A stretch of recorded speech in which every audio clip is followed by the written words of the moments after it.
Authorities are grappling with yet another grim case of femicide following the gruesome murder of 24-year-old Risper Ng'endo in Kajiado County. The incident, allegedly committed by her boyfriend, who allegedly reported the incident to police before going into hiding, has reignited concerns over the rising cases of gender-based violence across the country.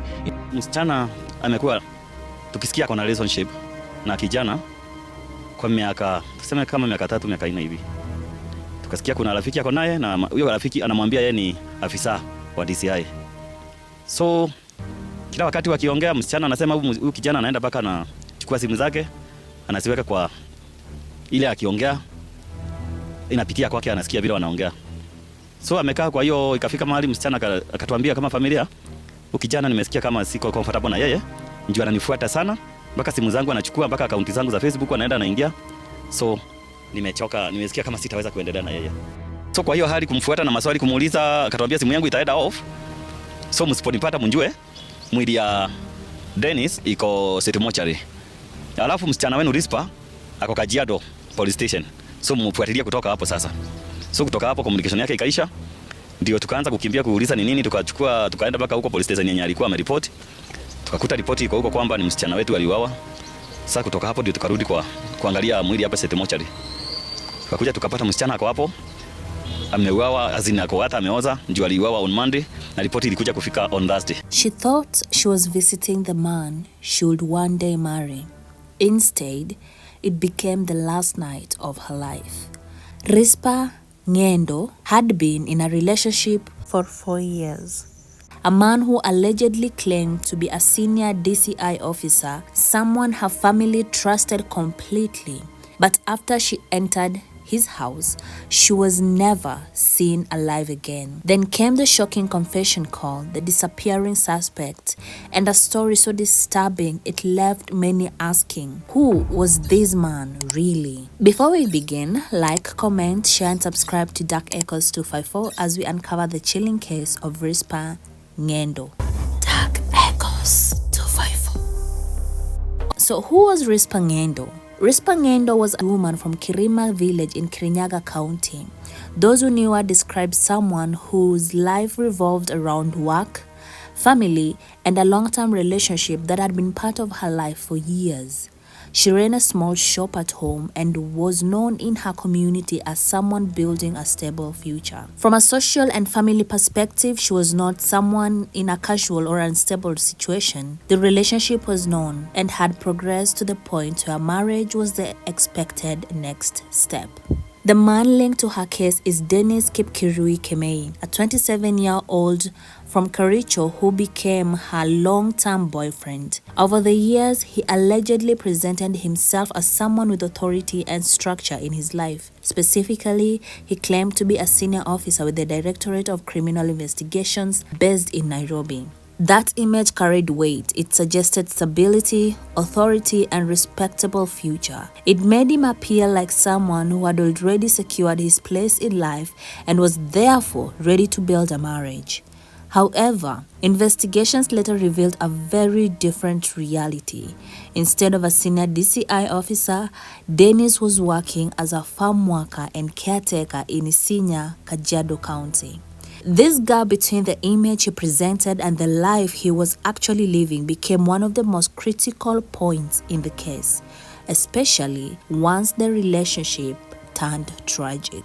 Risper and Denis first met in Nairobi in 2019, where they reportedly fell in love while Risper was working as a house help. Like many long-distance relationships, theirs did not end when circumstances changed. After some time, Risper returned to Kirinyaga, where she started her small business, but the relationship continued. The distance did not break it.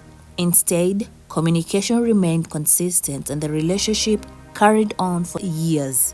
Over that period, Denis visited Risper's home in Kirima multiple times. This is where the relationship became fully integrated into family life. The families were aware of each other, and Denis was not treated as a stranger or a passing part. Risper had even visited Denis' family in Kericho. On Risper's side, the relationship was viewed positively. Her father, James Munene, later stated in interviews that his daughter and the suspect were good friends. They were relating well. To her family, Denis was not just a boyfriend passing, he was seen as a fiancé, someone with long-term intentions. The relationship continued in a way that appeared normal from the outside. In the months leading to her death, Risper had grown tired of the relationship.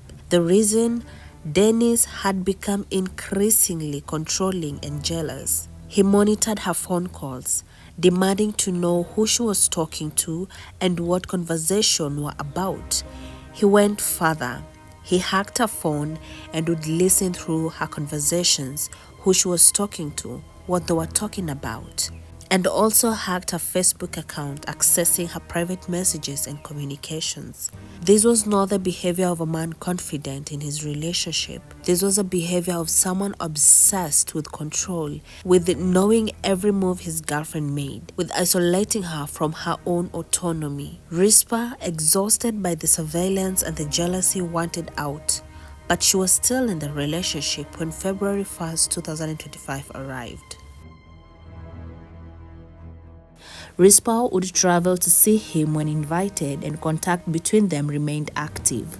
On Saturday, February 1st, 2025, at around 4 p.m., Risper received a call from Denis asking her to come visit him. According to reports, he framed the visits around future plans, either Valentine's arrangements or preparatory for an overseas travel together. Trusting the relationship they had built, Risper agreed. She left her home in Kirinyaga that same afternoon, boarding transport from Kerugoya stage heading towards Nairobi. Her younger sister, Caroline Wandia, stayed in touch with her throughout the journey. Risper arrived at Denis' place in Kajiado around 8 p.m. that evening. That brief call to her sister confirming she had arrived safely would become the last time anyone in her family heard from her.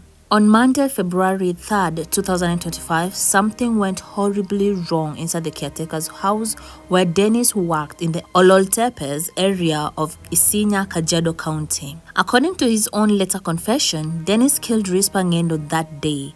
The exact sequence of events inside that house remains known only to him, but what followed was unprecedented in its coldness. After the killing, Denis did something that stunned investigators. He picked up his phone and called Isinya police station directly. In that call, he allegedly confessed to murdering his girlfriend and gave clear directions to the location of her body. Then, before officers could respond or ask questions, he abruptly ended the call, switched off his phone, and disappeared. The days that followed, Risper's family grew increasingly anxious. She had not returned home. Her sister Caroline called repeatedly, but Risper's phone remained unreachable. The family's concern deepened into alarm. Then came the call that made everything worse before it got better. Denis, still in hiding, orchestrated a deliberate act of psychological cruelty. He contacted a female friend and instructed her to make a call to Risper's home. When the family answered, the woman delivered a devastating message. Denis was dead. He was at the city mortuary. Risper had killed him and was arrested. The family was thrown into chaos. Their daughter's boyfriend was dead. Their daughter had done this. None of it made sense, but the panic was immediate. Desperate for answers and fearing the worst about their daughter, Risper's family went to the police station mentioned in the call. They needed to find out what had happened. They needed to find Risper. What they learned instead was the horrifying truth. It was not Denis who was dead at the mortuary. It was Risper. On Saturday, February 8th, 2025, police officers from Isinya police station arrived at the location Denis had identified. The house was locked. They forced entry. Inside, they found Risper's body on a bed covered with a blanket. Her body showed clear signs of violence, black marks on her neck and limbs, significant swelling on her face, and visible head injury. The state of decomposition indicated she had been dead for days. Her body was immediately transported to Nairobi City Mortuary for postmortem examination. In the days between the murder and the discovery, Denis had not remained silent. According to reports, he allegedly reached out to people close to Risper with misleading messages, at one point suggesting they traveled abroad together for an extended period. Police launched an intensive manhunt across Kajiado and Nairobi counties. County police officials publicly confirmed that efforts were underway to locate and arrest the 27-year-old suspect. His phone remained switched off, making it difficult to track his movements. Then, on Friday, February 14, 2025, Valentine's Day, ironically, Denis Kipkirui Kemei surrendered himself at Ruaraka police station in Nairobi. He was taken into custody without resistance. During initial interrogations, he reportedly repeated his confession. He was then transferred to Kajiado authorities, formally arrested and charged with the murder of Risper Ng'endo. The postmortem examination confirmed what the crime scene had already suggested. Risper died from severe head injury. The examination also revealed signs consistent with strangulation, including the black marks observed on her neck and limbs during discovery. The evidence pointed to a violent struggle before her death. After investigations and post-mortem procedures were completed, Risper's body was released to her family for burial. She was laid to rest in her rural home in Kirinyaga County. The burial brought together family members, friends, and members of the local community. As of current date, the status of Denis Kipkirui Kemei case in the Kenyan court system remains unclear. No public records of arraignments, plea deal, trial, or sentencing has been reported in available media sources. In Kenya, murder cases under Section 203 and 204 of the Penal Code can take months or even years to move through the judicial system, from initial arraignments to trial and final sentencing.